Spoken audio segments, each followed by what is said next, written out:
Why is she still not safe in 2026? Tell me that, because I keep asking myself this, and I don't get a real answer. A girl leaves her home like any normal day. She is not doing anything wrong at all. She is not asking for trouble. She is just trying to live her life. School, college, work, and future. And in a few seconds, everything is destroyed. An acid attack. Not just violence, not just any crime. A permanent erase attempt on a human life. And what happens next? Silence, confusion, people stepping back. People not knowing what to do. But I want to ask something straight. Why does this still happen at all? Why does a woman stepping outside still feel like a risk in some places? Why does freedom still come with fear attached to it? And don't tell me that this is rare. Because if it keeps on happening, it is not rare at all. It's a pattern. And that pattern comes from somewhere. From minds that were never taught respect. From emotions that were never controlled. From thinking that was never corrected early enough. And I need to say this clearly. A woman is not a target. A rejection is not humiliation. And anger is not authority. Nothing gives anyone the right to destroy another person's life.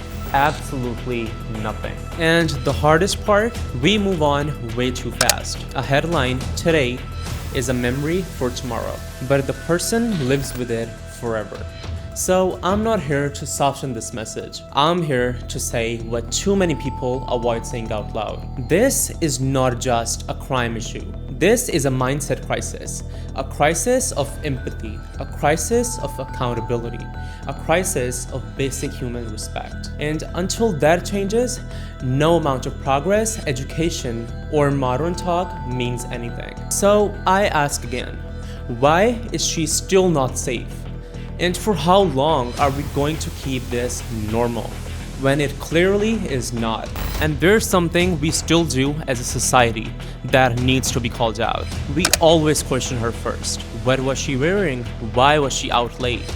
Where was she going? As if the responsibility ever belonged to her in the first place. As if violence can be justified by timing or clothing or a moment in her day.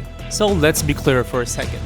A woman's freedom is not defined by the clock, and her safety is not dependent on her outfit or whatever she wears. Because the moment we start shifting blame onto her choices, we start protecting the wrong problem. So I ask one final question.